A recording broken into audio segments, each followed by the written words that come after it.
Hi, everyone. It's great to be here and share a topic of discussion that's so important in today's world we're living in, mental health. Not only is this month Mental Health Awareness Month, but also given we're living through a global pandemic, it's clearly more important than ever that we pay attention and better understand how we can take care of our emotional well-being. So today we're going to be discussing mental health around the lens of music and how music is far more than just entertainment. It's scientific and it can be used reliably and more mindfully as an everyday tool to enhance our emotional well-being. So today, our goal is to have an educated discussion around the creative side of musical composition met with the scientific world of neuroscience and music therapy, and how music can be used as an evidence-based tool for emotional health. I'm Jamie Pabst. I'm the founder and CEO of Spiritune, a music-based app that utilizes principles of neuroscience and music therapy to reimagine and repurpose music for our health. So things like stress reduction, emotional regulation, productivity, and performance. And I'm joined here today by Dr. Conchetta Tomeno, who is the pioneer and leader in the world of music therapy. And she's also a key contributor and advisor to Spiritune. Connie's been a music therapist for over 40 years now. She's the co-founder and executive director of the Institute for Music and Neurologic Function here in New York. And she's worked with renowned neuroscientist Dr. Oliver Sacks for over 30 years, as well as held a lot of other titles along the way, which I'll allow Connie to dive into. And I'm also joined by Nick Donnelly, who's a composer and music producer, who's been working in the music and film industry for over a decade, and he is a key composer for Spiritune's compositions as well. So thank you both for joining us, and I'm looking forward to diving in to the conversation. So I want to kick things off with a question for Connie first. Connie, what is it that excites you most about the therapeutic benefits of music and how we're better positioned today from a scientific perspective than, let's say, a decade ago or maybe even a few years ago, for more people to benefit from the therapeutic benefits of music? Sure. Well, we've seen clinically for many, many years how music can affect neurologic function from the physiological standpoint, from the emotional standpoint, even in the developmental progression of change within children as they grow up. We know now scientifically through neuroscience research that sound and rhythm can actually induce different types of psychological states. Rhythms can entrain EEG rhythms in the brain. Rhythms can entrain physiological states like breath, breathing, and heart rate. And because now there's scientific evidence that actually validates clinical practice of music therapy that's been in existence for over 60, 70 years in the United States, we know the evidence-based approaches to music that can have clinical implications. What's exciting about the technology that's advancing, similar to the Spiritune app, is the fact that we could take some of these well-known properties of music and then create therapeutic interventions that can be used prescriptively by many, many people. So using rhythm to help regulate somebody's breath support, for example, or to help with music that somebody finds pleasing to actually help regulate their emotional state on their own. So these types of things that we know happen in the clinical situation can be transferred to everyday practice by a well-informed public. Awesome. And I love the fact that, Connie, you've been working for so long, so many decades in both research and, on the human interactive therapeutic side. So you understand the scientific principles and how they can be kind of pulled out of, a research setting, but also you've seen the real-time benefits working one-on-one with patients. And I think that's really important and powerful when it comes to forming a new modern day solution and guiding people on how they can better utilize music in an everyday setting. Sure. And great. So then let's maybe switch things over to Nick, the composition and creative side of things. Nick, I'd love for you to speak a little bit about your experience as a film composer. I think everyone knows that a movie would not have nearly the amount of emotional and cinematic effect without a musical backdrop that can either put us at the edge of our seat or have us sobbing tearfully. And so I'd love for you to talk a little bit more about creating musical compositions for film and how that's enabled you to think more about the emotional properties of music. And then now, you know, working with Spiritune from a scientific lens, how it's similar, but also potentially eye-opening for you to kind of combine the scientific with the creative. And I love your background. As usual, you look very official in your sound room over there. Yeah, you can see me in here, and my lighting is it's a little, I call it the dungeon. Not to give it an ominous term, but it's just kind of the lighting in here. It's to help me get into the better state of mood sometimes. You know, you want to have a little less light. Doing some night sessions and things of that nature, so the light doesn't bother you too much. As a film composer, you know, if you think about, I went to a John Williams concert once in Hollywood when I was living in LA I lived in LA for about 12 years, where I really cut my teeth as a film composer, TV composer, you know, really learning the ropes. I studied under Robert DeLeo from the Stone Temple Pilots for a little while. He's not a film composer. I mean, I think he's done a couple of things, but maybe still, he's well respected in the music world for sure. My camp of people, yeah. Hopefully, people out there know who he is. If you don't, check him out. I mean, incredible musician, incredible man, incredible family man, great mentor. Yeah, you know, I went to a John Williams concert at the Hollywood Bowl, and he did a demonstration. I mean, this guy was probably 88 years old too. He's getting up there. Incredible standing, conducting the music as well, too. Like I believe it was a 90-piece orchestra. He had everything, you name it. And on the big screen, they had a scene from. Do you guys remember Indiana Jones in the Last Crusade? I believe it was. Yeah. And he showed you the scene without the music, and they played it dry, action-packed. You know, Harrison Ford, amazing sequences. Steven Spielberg directing. It was wonderful.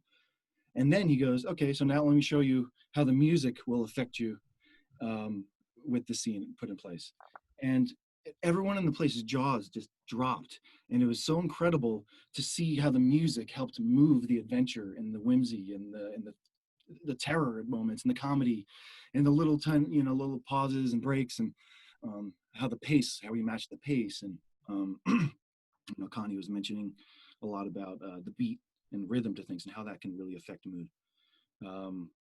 So yeah, I mean, I remember seeing that in my early stages of becoming a film composer. And like, that really was a moment for me where I was like, I got to really see it firsthand from one of the actual real true masters, you know? And I didn't look back ever since. I just really saw how much music is so important in stabilizing and changing and evolving our moods, whether that's from movies or an advertisement or TV or, you know, the Spiritune app, you know, self-healing. And yeah, hopefully that answered your question. I think it's great to get both lenses, because I think people inherently have experienced music from an emotional perspective through movies, through the music they listen to every day. But, you know, the point of this discussion, you know, how we can think about it on a deeper level, right? What's actually happening? Why do our emotions change in when we listen to music and movies for that matter? So that's great. Absolutely. And then curious also to kind of, when we think about, you know, our listeners today, Connie, I'm also like, what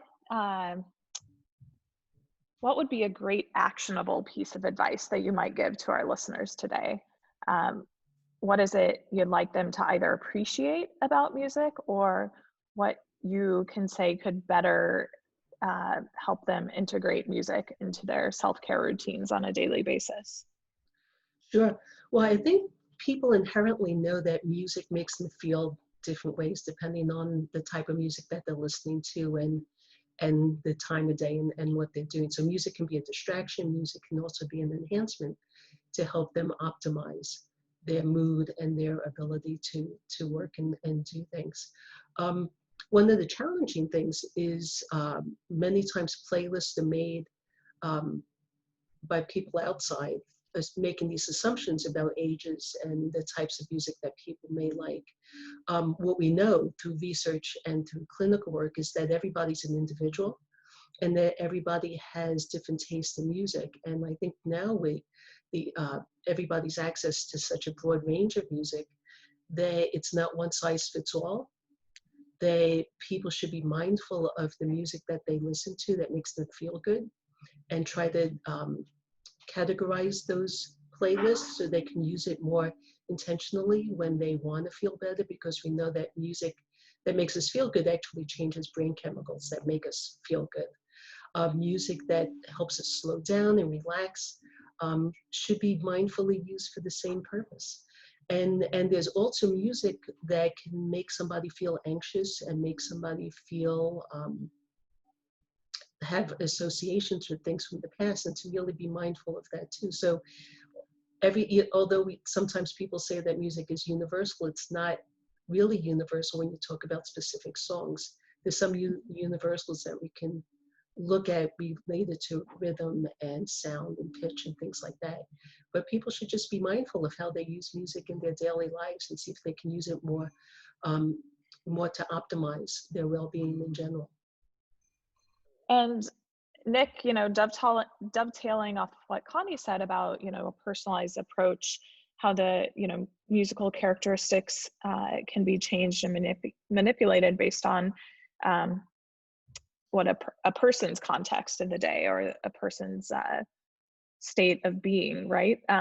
How does that kind of dovetail into your work as a musician or a film score when you think of the natural progression of the context of a film, when settings change, circumstances change in a film, and you have to kind of prepare the musical composition or think about a musical composition accordingly as the backdrop to that situation in the film? Absolutely.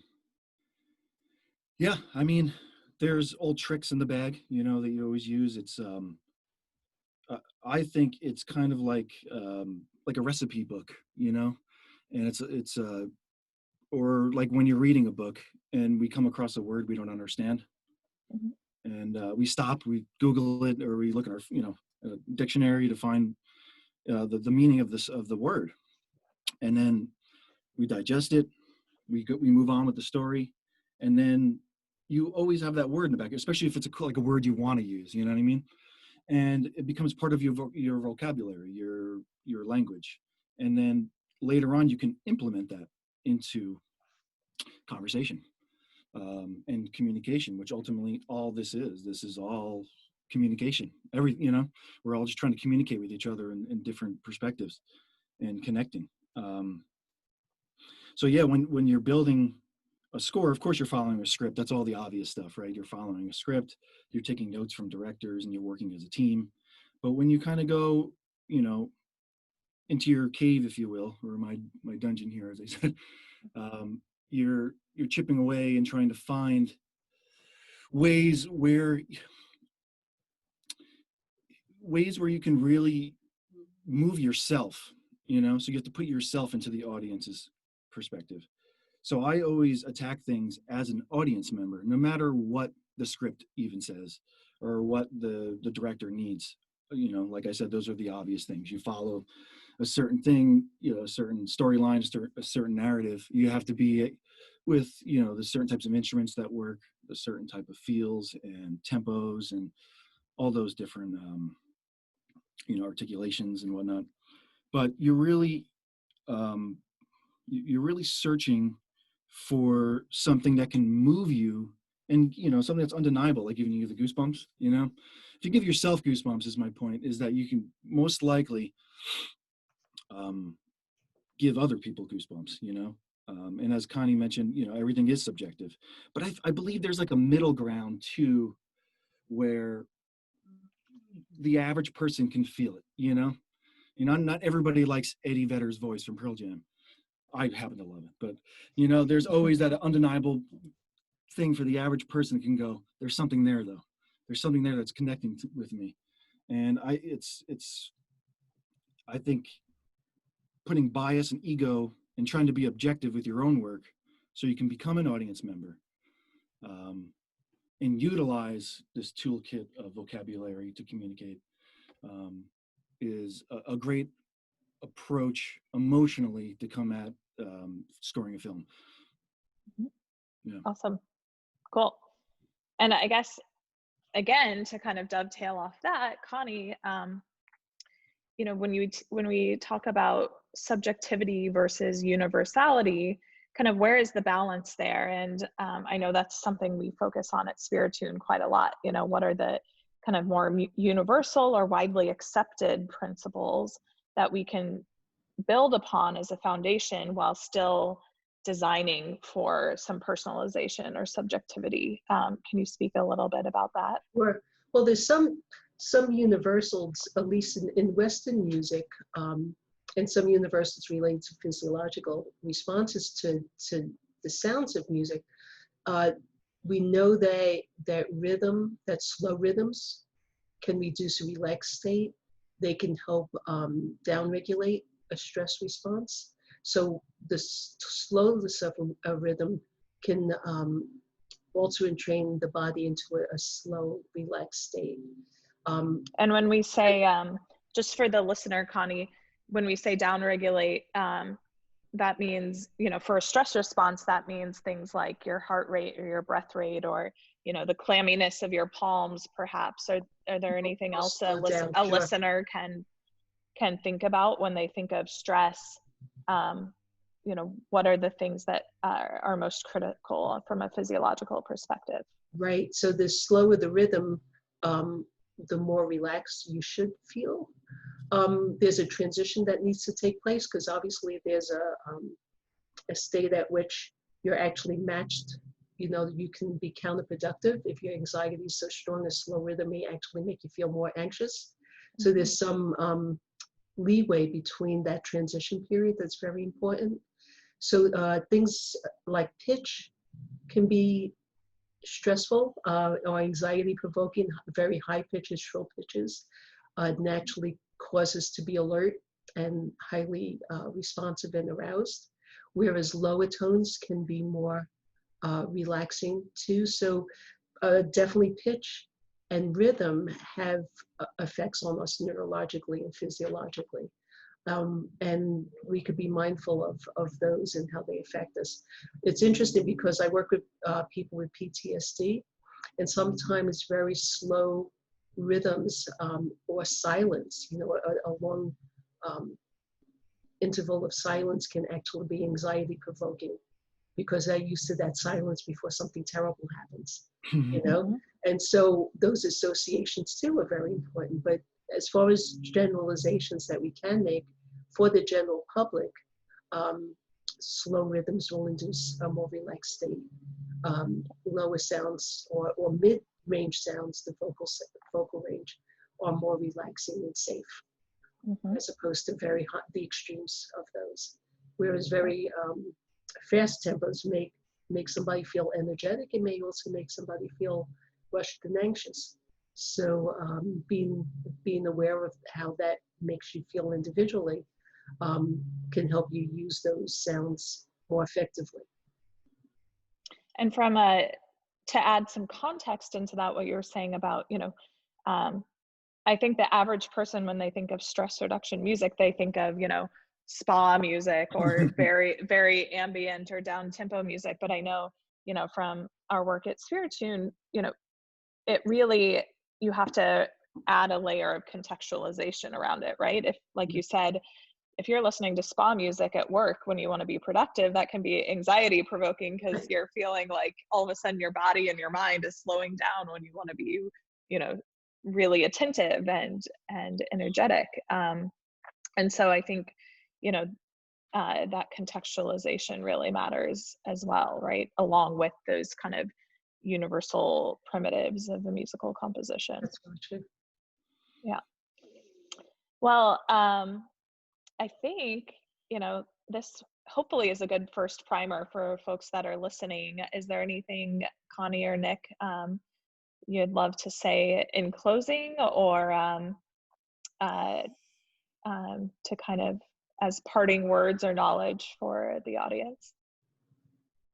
I know for me, I just really think, having discussions with both of you from a creative standpoint and a scientific standpoint is so inspiring, because I know that, Connie and Nick, your decades of work, you've seen a lot and you've learned a lot and you've uncovered a lot. And so we've made so much progress, I think, in the field of music for, to be better used for health outcomes. And so that really excites me. And while we've come a long way, I think, in the field, there's so much more to go. And so I'm excited for the audience and the listeners to better understand, be more educated, and be more mindful about the music they listen to. So music can be more reliably integrated into part of a self-care routine for emotional health. Well said. Thanks. I have one little dovetail off of that too. With I think we brought this up before when we had some Spiritune meetings. Whereas I said before, I try to come at the music as a creator the best I can without bias or ego from the standpoint of an audience member. But something like Spiritune and something that's geared totally towards mental health and awareness, I've kind of changed that word audience member into like a patient. I find, because I suffer from anxiety myself, like it's just not going anywhere no matter what I do. There's things I can do like exercise, but to me, music has always been the healing master. And I want to thank you guys, because I've just learned so much from the both of you, with all of your insight into the scientific and the neuroscientific side of music. And for me, it's ever evolving as a patient. So when I do approach the creative process, now, after learning from you guys and meeting you and the Spiritune team, I can honestly say that it works. It's science, it's magic. It's all of it together. The yin yang of the primal music meeting, the neuroscience. It's really cool, and it heals. It works. That's my testimony. Well, I think that, yeah, it's great. Well, one, both of you have been great assets to the world of music in your individual ways. And I just think, the average listener or person equally understands over time, right? Music has been with us, since the beginning of time, and that's not by coincidence, I don't think. So, so I'm excited to take music, to the next level as the world evolves and we come up with more modern approaches and the science advances as well. So thank you guys both, and thanks to our listeners, and take care. Be safe, everybody. You too.